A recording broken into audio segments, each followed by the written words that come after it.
I'll send you the coordinates to our last safe house. Meet me there. Fine.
To ensure safety for all. Respect their authority and comply with their directives.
you, right? Big bad. Would you look at that?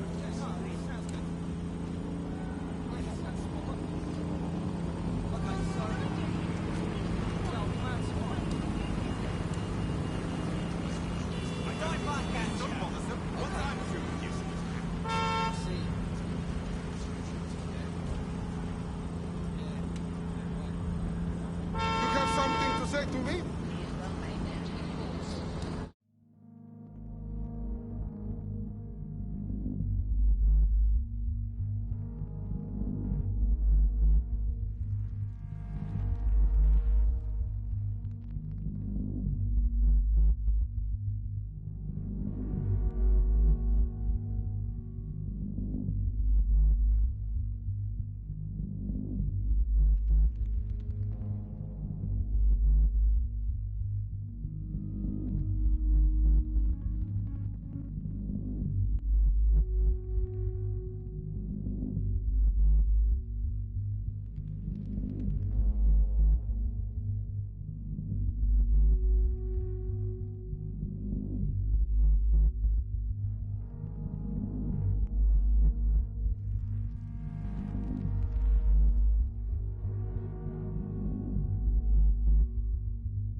quarter to basements.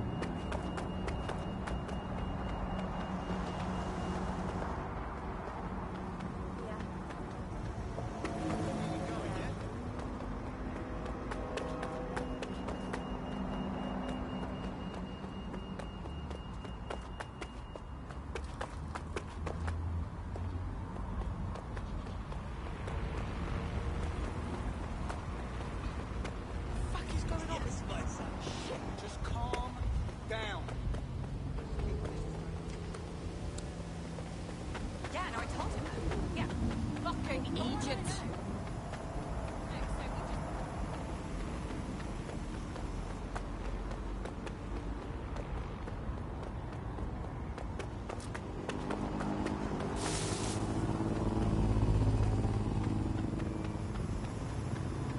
Updating facial recognition software. Concerned about the increased Albion presence.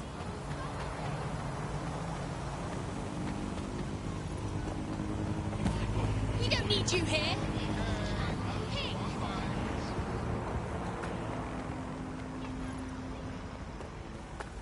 Okay, but Is this really necessary? You daydreaming?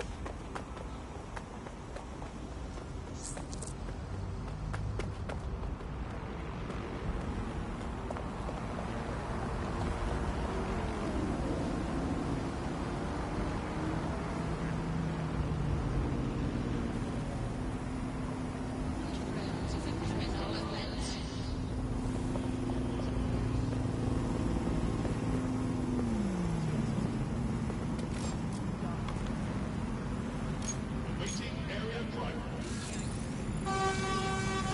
You feel my brain cells dying with every duty. Hey! What the fuck? Keep it up!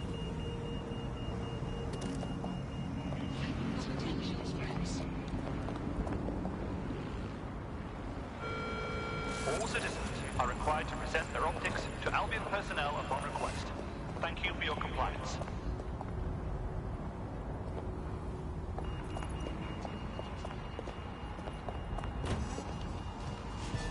I've downloaded a patch to your optics so you can access our security system.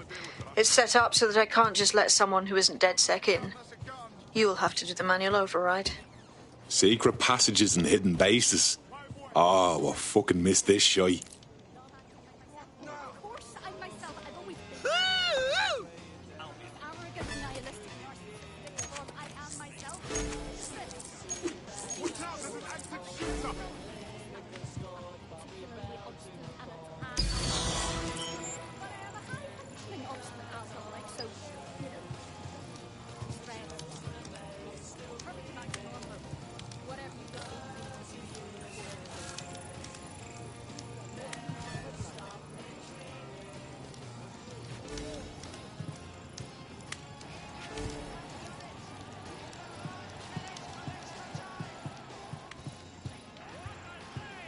Facts and figures are trivial. Humans are selfish, not factual. They want to know, will this make my life easier, or will it make it harder? Most importantly, will it make me feel better about myself? That's all. With climate change, we've only been debating that for a few decades. Do you know how long it took for people to believe in washing their hands? 300 years. Germ theory was introduced in the 1550s, and the doctor who proved it was literally thrown into the loony bin. 300 years because people didn't want to wash their hands. Didn't want to admit how many deaths could be avoided. It's just lovely listening.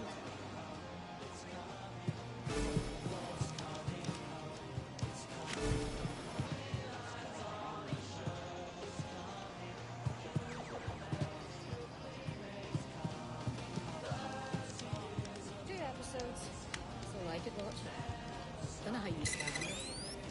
You're not. Joe! Get out of.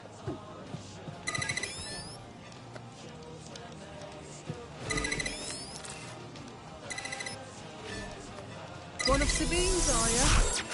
I'll see you downstairs later then.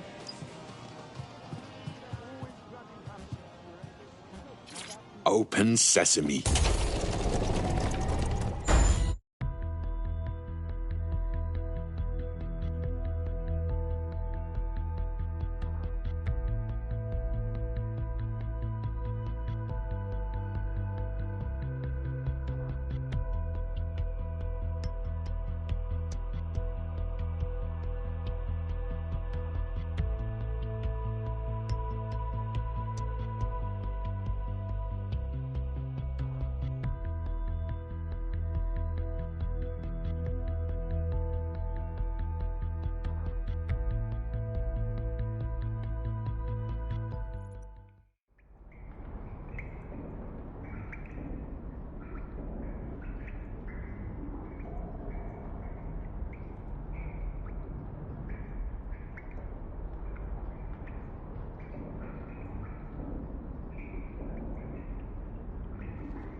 Anyone around? Guess not. Let's find the power then.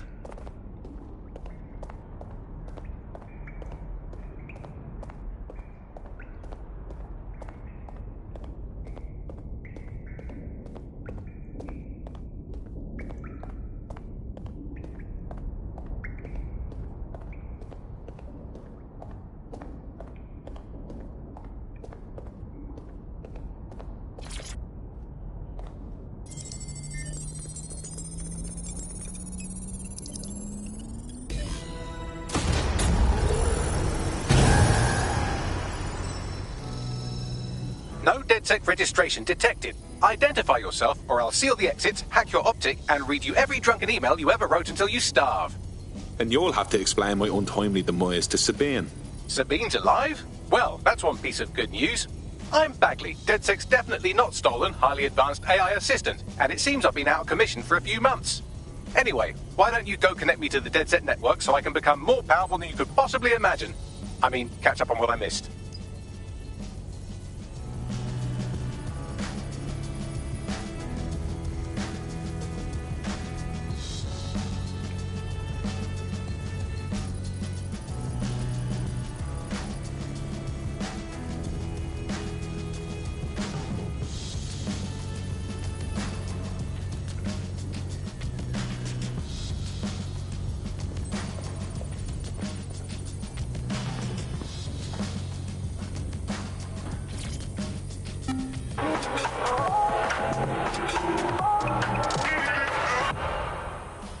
This is London Calling. You're here with me, Tash, on Buccaneer, your source for what they don't want you to know.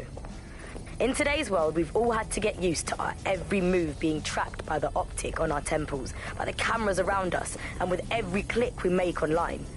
Seems like everything we do feeds the big data beast. Why are data giants like Bloom so hungry to get hold of our private information and our metadata? What are they using it for? Will we ever have real private lives again?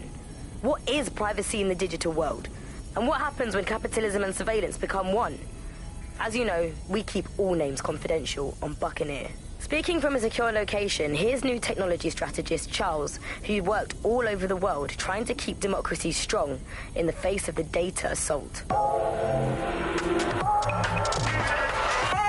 If you have enough personal data on somebody, you're able to predict what it is that they're going to do. You can tell what they might be passionate about, but mostly you can tell what they fear.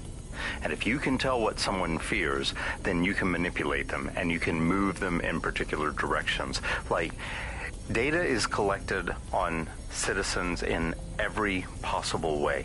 Data is collected through surveillance cameras. Data is collected from television sets. Data is collected from voter records. It's collected from how much power do you use in your house and how much water do you use in your house. In pre-crisis Britain, we got really used to all of our services being free.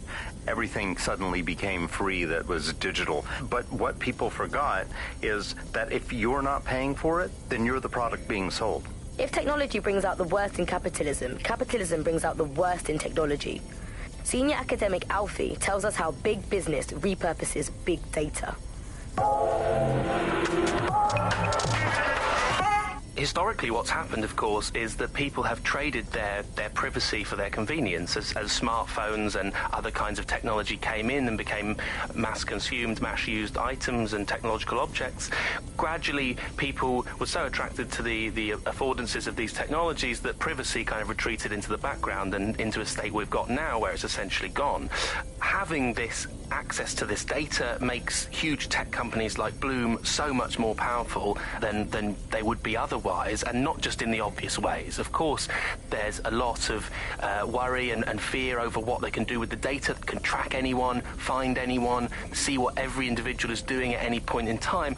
But I think there's even deeper reasons why this data empowers these huge companies to control our society and make us do things. So lots of predictive technologies which are implemented by these tech giants.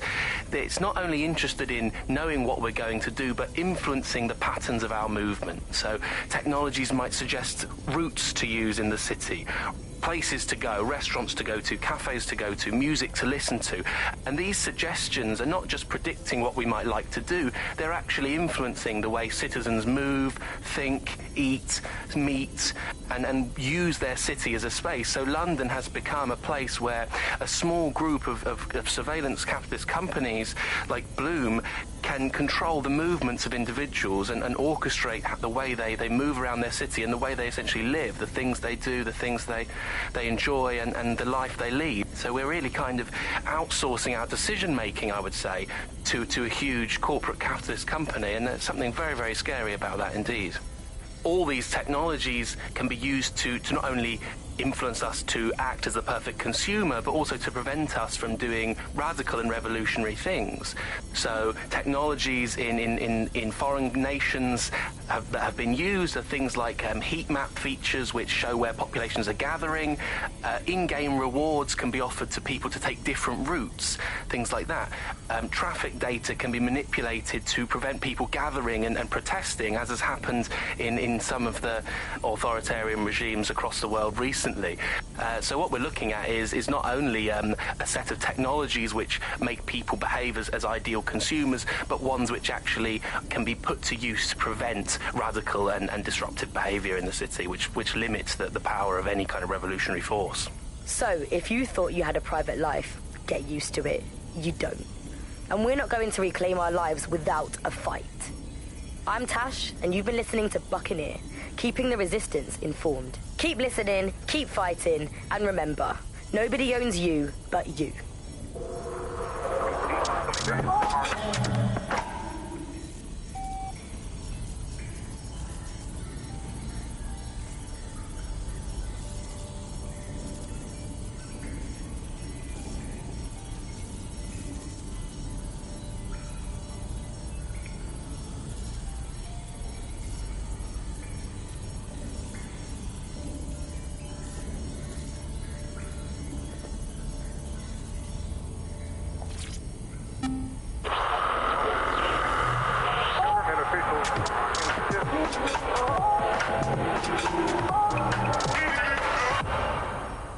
This is London Calling. You're listening to Buccaneer, your pirate podcast source for what they don't want you to know.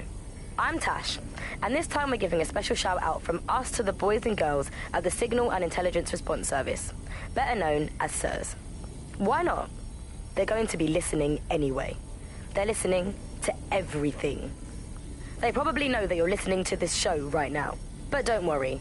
We're not going to say anything bad about a massive, unaccountable spy organization that uses its powers to stifle dissent and shut down free speech. Instead, we're going to look at how SIRS became so powerful. And as usual, we'll keep everyone's names and locations secret, so SIRS doesn't come looking for them. Charles is an expert in the dark arts of surveillance who worked to set up democratic media in post-communist states. How did it go so wrong in Britain? You know, we're looking at all the wrong things when we look at Britain's crisis. There's a lot of concentration on data and how that's been used and manipulated. And what we haven't looked at is the power structures and the profit that lies behind this. For example, if we examine what actually happened, you know, there's a company that's really very interested in selling passports and making it easy to provide visas for investment and so on. And historically, throughout the world, they've been working with this big data manipulation company in order to overthrow governments. And then suddenly all the chickens came home to roost. Nobody could find any receipts for what was paid for. Nobody could figure out how things were done, but everybody had a feeling that something really stunk, and they couldn't figure it out. And yet it was standing there in their face the whole time. There's a couple of different ways that we got where it is that we are. I mean, one, you have a lot of smaller organizations, smaller power groups, companies as well, who are bending things just a little. Oh, we'll compromise a little bit, we'll bend the rules a little bit, and try to achieve what it is that we hope to achieve that's good for us. And if you add all of that up, what you end up with is a big wall moving in a big way from a lot of little buttons being pushed. But also there's this other thing that's going on here is the gathering of data and the analysis of data has authoritarianism contained within its DNA. It is by its nature a tool for authoritarianism, and it has been used in that way.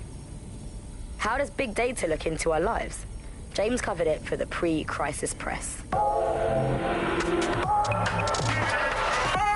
We're starting to see the merger of private data and that with data held by the state into what are called social credit systems. This is where every aspect of your behaviour is monitored and totted up by a central system to sort of score you as a person, a bit like a credit card, but predicated on all of your behaviour rather than just the money you're spending. And this can have profound impact. We're starting to see systems emerge which will punish you and stop you from doing things in society based on your behaviours. And this can be as trivial as if you jaywalk, if you cross the road in the wrong place, you might lose points. If you do some community activities or help your neighbours, you might earn points. And then this can be used to sort of evaluate you as a person. And this could mean, for example, the travel privileges, being able to travel first class, or being denied from travelling first class to not being allowed to travel at all. These systems are very real and very possible because of all of the data that is now held on us. Ian was a veteran political writer and podcaster back in the days of pre-crisis Britain. Is the world we're living in now fascist? Well, this is what fascism is. It is the complete and total control of the individual. The desire to basically say to the individual, nothing in your life matters. On an individual basis, you are now part of the whole, part of the nation, and the only meaning that you will find in your life is to become part of the nation. What is a nation? A nation doesn't mean anything, right? The nation is basically just encapsulated by the leader that takes over, that claims that he, you know, has this sort of access to the soul of the country, to the soul of the people. He never does. It's just a myth. But that's what they go for. And on that basis, they take the right to control every aspect of your life, from who you talk to where you eat, to where you go to hang out with your friends. And what we're seeing now is a contemporary iteration of this process where you get corporations and the state operating in tandem, basically molded into one another. But that isn't that rare. I mean, you saw exactly the same thing in Nazi Germany. You look at the concentration camps that operated in Nazi Germany, there were private companies in those camps making use of that slave labor. Fascism often works with corporations, and it's doing the same now. That's the way in which they track what you do. That's the way in which they track who you talk to. They operate as each other's proxies. So if your ears are burning and you think someone might be watching you, you're probably right. They're watching all of us. I'm Tash, and you've been listening to Buccaneer. Keep listening, keep sharing the show, and keep it encrypted. They're watching us, but we're watching them too.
Yeah.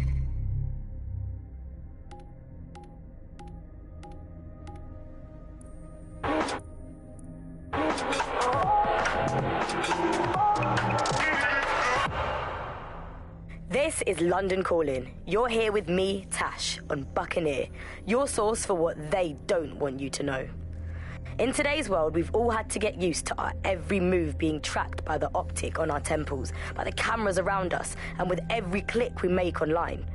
Seems like everything we do feeds the big data beast. Why are data giants like Bloom so hungry to get hold of our private information and our metadata?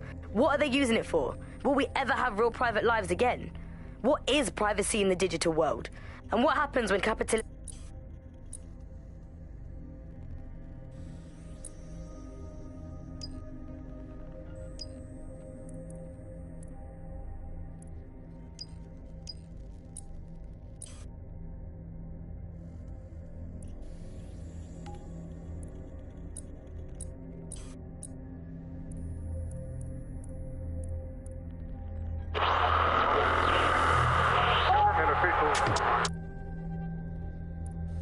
I'm Claire Waters, and we've been discussing the hacktivist, now alleged terrorist group, DedSec, on this week's Buccaneer Radio.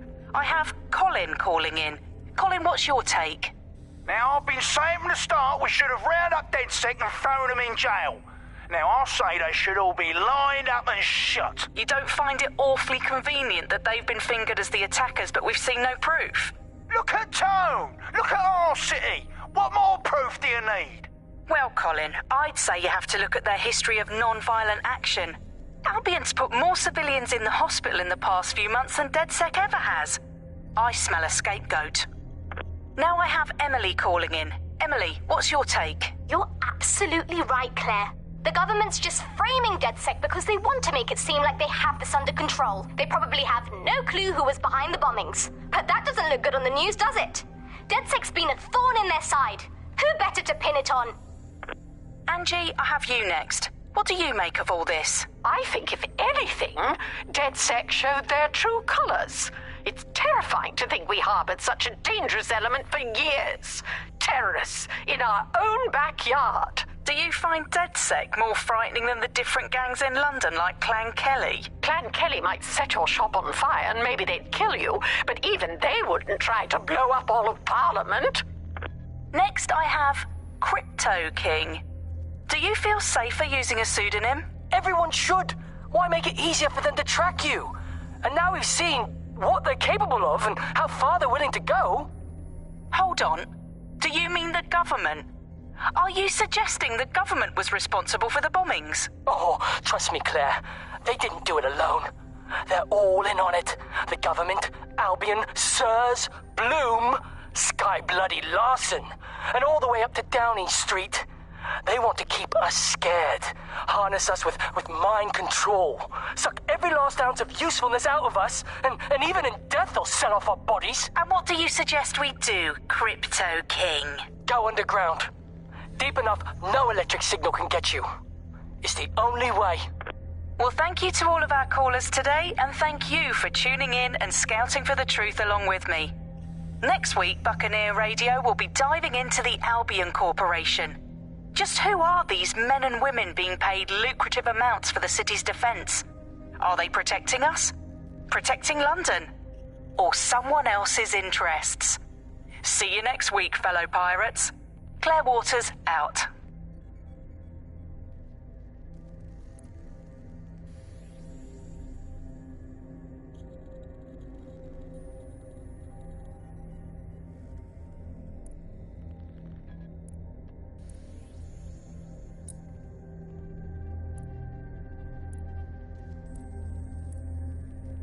Yes.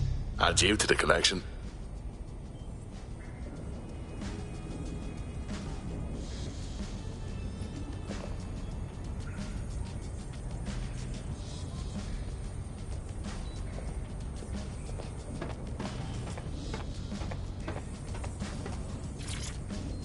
Coming up today on The Upload, we're talking about Sky Larson, the enigmatic founder of Broker Tech. Everyone knows her name, but no one knows too much about her. And we only really see her these days as a hologram. She was pretty young when she launched Broker Tech, the company that is best known for introducing Bagley to the world. Nowadays, it's hard to remember a world before Bagley. And I think that what Sky Larson's done with Bagley is absolutely incredible. Bagley is the most advanced, significant AI of our time, and it's really blown all the other AIs that were created out of the water. Yeah, I mean, I can't really imagine the Optic without it. But what do you know about Sky Larson herself? Not a lot, other than that she's actually pretty incredible. I've followed her work for a long time, and she's always a pretty private person. I know that she supposedly grew up in the countryside, but there isn't actually that much more we know about her other than this tech that she's put out into the world. I've always found it a bit creepy that she's so obsessed with this idea of transhumanism. Why wouldn't you be? When you've got a mind as amazing as Sky's, why wouldn't you want to take what you've got and actually augment it by working with technology, by improving your physical self, changing your body and the world around you, implementing more technology to extend your life and really sort of extend human capabilities? You sound pretty much in love with Sky Larson, I have to say. I can't comment on that, but I am a big fan of her work. She's been one of these people that has transformed the world around us, and just watching how her mind works from afar is pretty incredible, because some of what the technology she's introduced has changed how we all live our lives, and Bagley has been this really incredible assistance to humanity as a whole. Did I ever tell you that I actually interviewed Sky Larson once? Really? I thought she never spoke to the media or anything. So this was a long time ago, back in the day when she was a little bit more accessible. And she was one of these people that just had an amazing presence. You were inspired by her very being, and she was just incredibly talented and knowledgeable, and one of possibly the best living people that I've ever met. I'm not sure you're being too objective there. I mean, I imagine she's not very likable as a person. She obviously despises humanity in some way. I think she believes that becoming data is preferable to being human. She's one of these people who is extremely methodical in everything that she does, and she does everything to perfection and really tries to change the world around her and make it a better place for us to live in. If you say so.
Coming up in today's episode of The Upload, we're talking about how Bagley managed to conquer London. Pretty much my favourite topic. I could talk for hours about the rise of the AI system. It's easy to forget about its origins. It's so present everywhere we go now. Bagley just kind of blends into the background. Bagley is the service AI that's present in every Optic device. Whether you're using the Optic, Bagley will be there. The AI is streamed to your Optic from Bloom's Central Command Center, and it was first created by Sky Larson, our tech hero, as part of her techno-utopian idea for the world. Why do you think it grew so quickly? In my mind, it's no surprise that Bagley became so popular. It's funny, useful, fast. It's a great companion and really just makes life so much easier. I mean, when you look back at all the service AIs that used to exist, they just can't compete. When you ask Bagley anything, there's a quick answer and loads of information available to you. One day, I let Bagley answer all of my messages for a whole 24 hours, and no one even noticed the difference. The other competitors really just couldn't compete with Bagley. Their answers were so much worse. They didn't understand anything, and Bagley pretty much gets everything right first time. Do you have any idea why Bagley really beat all the competition? Well, it's really the data, isn't it? Ever since Broker hooked up with Bloom, that's when things changed. And really, that's not actually that great. Bloom has data on everybody. They collect information about everything you're doing across the web through your optic headset. Isn't the AI only good because of Bloom's surveillance? Well, I suppose so, but I'd prefer not to talk about that side of things. Bagley is so special because it's been trained on this huge cache of information. That's how these AI systems work. Or at least used to work. I mean, we don't really know that much about the latest version because there's so much secrecy around the tech. But they're given this huge amount of training data. It's basically a huge database that's used to teach the AI about patterns in behavior. You know, so if you always travel the same way to your house, it can predict when you're going to go and get a self-driving car ready for you before you even ask for it. That's pretty terrifying. In some ways, I don't want this data to drive my life. It understands too much at times. Have you heard some of the rumours around the hacked version of Bagley? I've heard mutterings, yes. I've heard it's been used by DedSec. I wouldn't put it past them. It's pretty well known that they're not fans of Bloom. But the idea of a souped-up version of Bagley, given it's already so intelligent, is a bit terrifying. I wonder what they could actually make it do.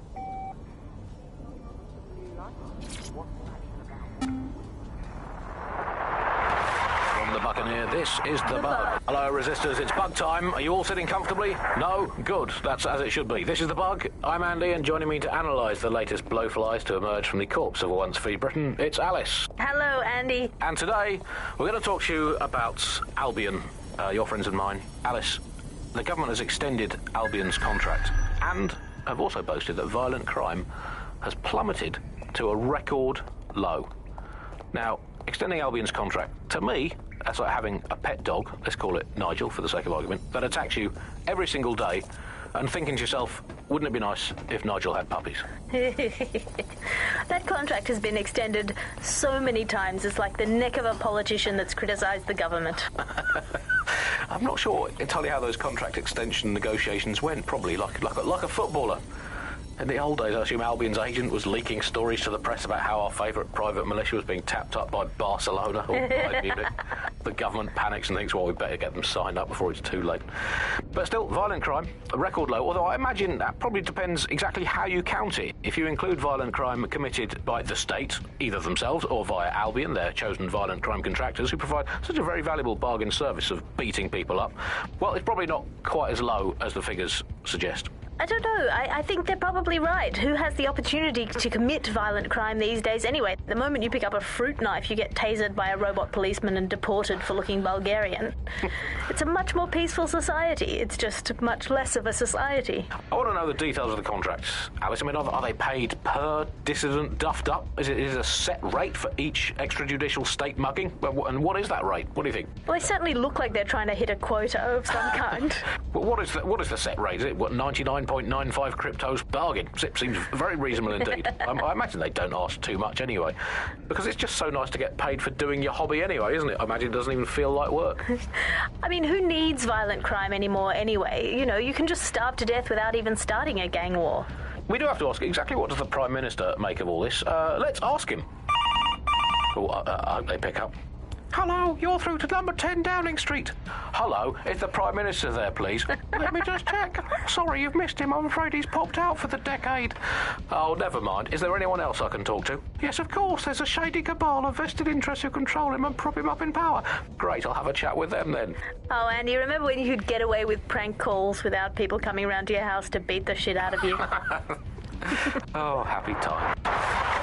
You're listening to The Bug. Did you think the Prime Minister will ever come back? I don't think we've ever had a Prime Minister.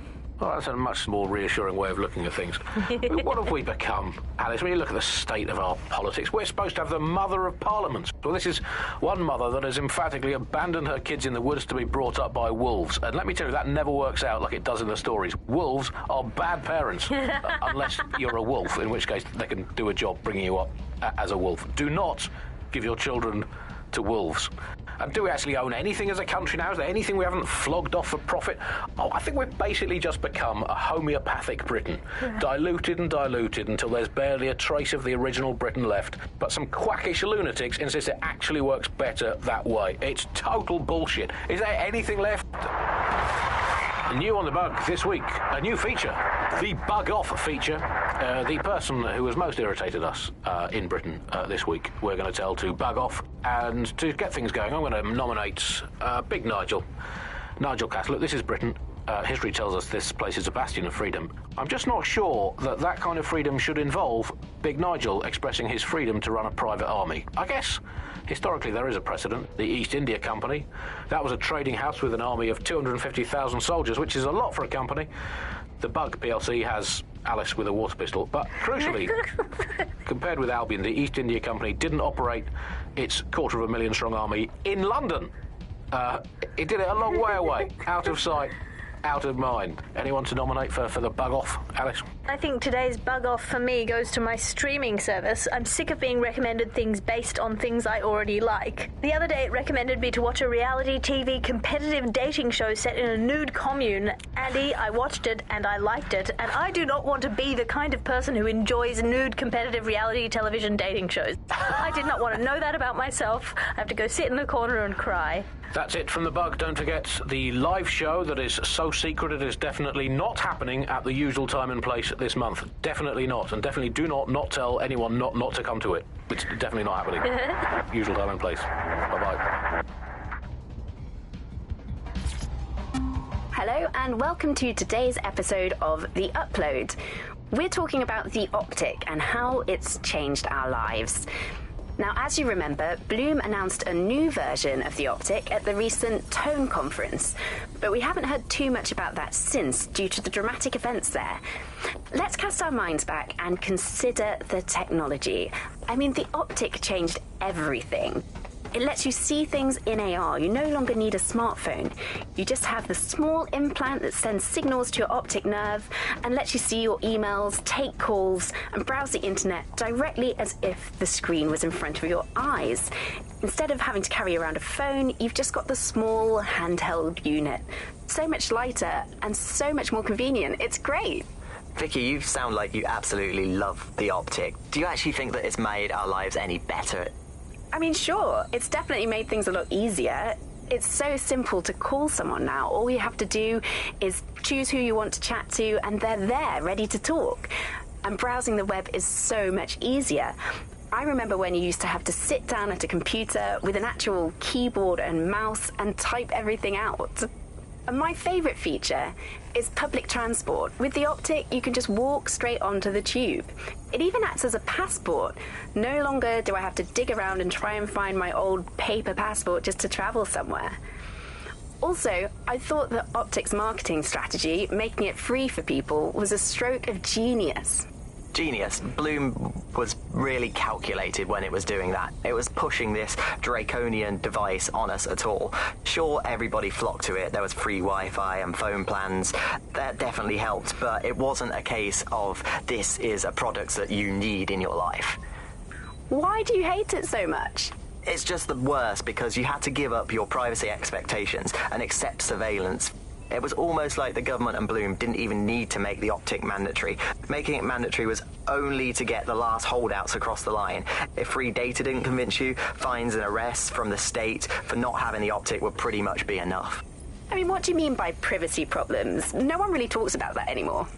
They don't talk about it because we don't have any choice when it comes to the Optic. Yes, it's convenient and mandatory, but everybody's forgotten what it really means. Here, you've got a whole company owning basically all the data about your life. Bloom can see everything that you can see. Nothing is private anymore. There are so many times when I don't want anyone to have a clue about where I am, who I'm chatting with, what I'm doing. It's not even dodgy stuff, but I just don't want anybody to blackmail me with this in the future by hacking it. And because of Bloom's contracts with the government, it isn't just Bloom that can see everything I do, it's the government. The UK as a state has become a complete surveillance paradise. I think you're painting a bit of a bleak picture. It's not all that bad. No, you're completely wrong on this. I don't want everybody tracking me wherever I'm going around London. Well, in that case, you might be interested in some rumours I heard. Did you hear that some DedSec hackers have found a way to bypass the Optic's connection with Bloom? Are they actually making it better or usable or actually friendly for anybody? Well, word on the street is that they've been able to create an encrypted signal, which means that your world might have a chance of becoming a bit more private again, so you could go back and enjoy all the great things about Optic without that fear of surveillance. With the Optic, privacy's dead.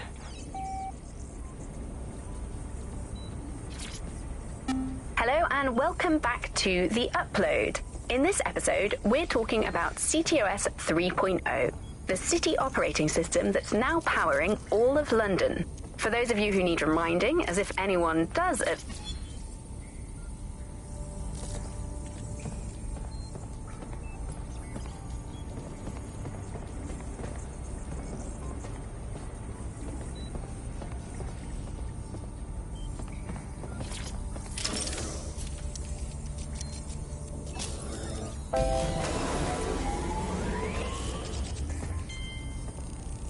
Ah, that's it. I'm reconnected to the network, downloading our database, news archives, and... Oh no.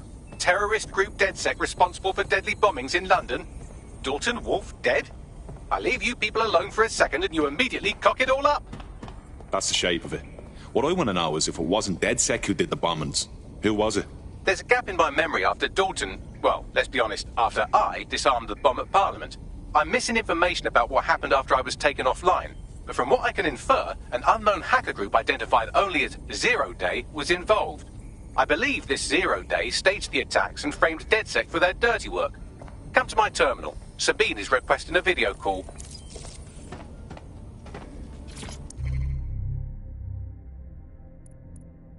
Coming up today on The Upload, we're talking about Skye Larson, the enigmatic founder of Broker Tech. Everyone knows her name, but no one knows too much about her.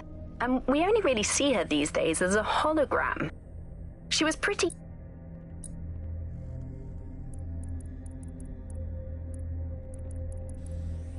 Hello and welcome back to The Upload. In this episode, we're talking about CTOS 3.0, the city operating system that's now powering all of London. For those of you who need reminding, as if anyone does at this point, CTOS was first used in Chicago in 2014 and then San Francisco in 2017 before coming here to London. And every time it's been rolled out, it's been pretty much an unmitigated disaster. For those of you who are listening who are lucky enough not to be here in London's chaotic scenes, it's worth remembering that the telecoms tower is now owned by Bloom. The tower looms over northwest London. It's always been a communications hub, acting as part of the UK's television and communications network, although there's been some secrecy around its use, and now that Bloom owns it, it's only even more secret. Yeah, now everything that's part of Bloom's city surveillance operation is run through the telecoms tower. And I have to say, it looks completely ridiculous. It's got that silly crown thing at the top and all the blue light. What's that even about? What does it do? I don't see that there's any purpose to that at all. It's a blight on the skyline, if you ask me. And it's become the main point of control for millions of people. The System Network and Bagley are both operated and streamed from there too. And don't forget about the self-driving cars too. I always thought they were just running on their own. No, CTOS is the big control system behind the cars. There was a point back in the earliest days of self-driving car technology that they operated by themselves. They used to use a series of sensors to see the world around them. Radar, for instance, would look far off into the distance, while LiDAR would detect objects nearby. And while these cars still use some of this technology, Bloom CTOS and its detailed maps and data that it has on London really makes Bloom be able to take control of it. And CTOS can take control of your car if you're parked incorrectly. It's no surprise that it was made mandatory to have a self-driving car. The system is so bad, though. It's so annoying. Whenever I try to use one of the shareable self-driving cars, I always find myself stuck in traffic jams or roadblocks. Not to mention the accidents. I've heard so many stories of cars shunting into the back of others. I think they're worse than human drivers sometimes. The technology was meant to make things better, but Bloom has made it so bad that it just makes London even more chaotic than it was before. I'm giving up on the cars. I'm only using the bikes, which are not self-driving at the moment, at least. And don't even get me started on the data. Everything that Bloom sees from your movements around the city and the self-driving cars is collected and feeds back into its big information control system. Oh, not you and Bloom and privacy again. You're a broken record. Not as broken as our city's cars.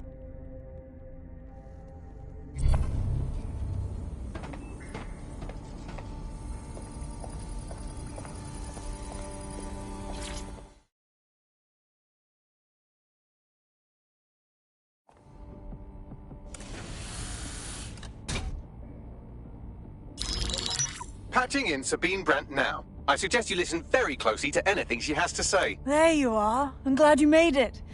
Bagley, God, it's good to hear your demented little voice. Is your memory intact? Not even slightly. The last record I have is of our HQ being raided. My only lead is a group known as Zero Day. Ring any bells? No. But the HQ was attacked by some men in black, the same that were at Parliament. Maybe working together. We didn't stand a chance. They just gunned everyone down.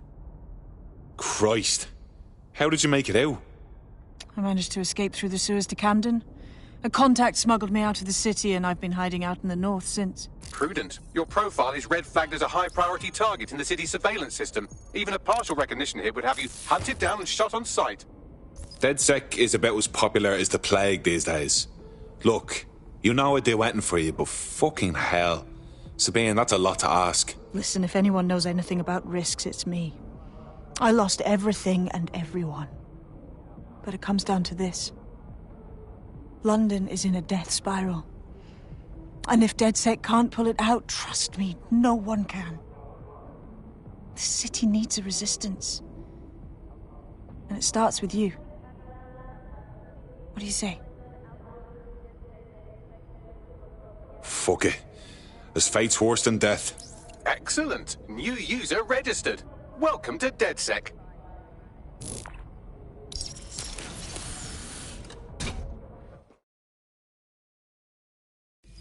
Now, it would be irresponsible of us to release you naked and mewling into the wild. You'll find equipment around the safe house that are essential items in your DedSec kit.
we have a sophisticated system for hiding your identity from facial recognition tech. It's called a mask. And while we're here, perhaps we can talk about updating your wardrobe. I mean, look at you. Come on.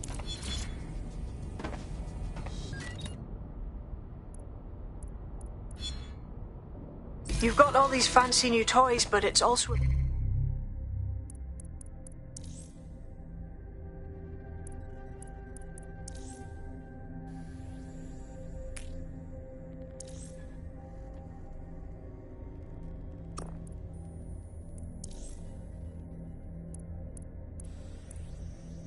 important to know the basics. You need to learn how to throw a punch and how to take one. I'll be in...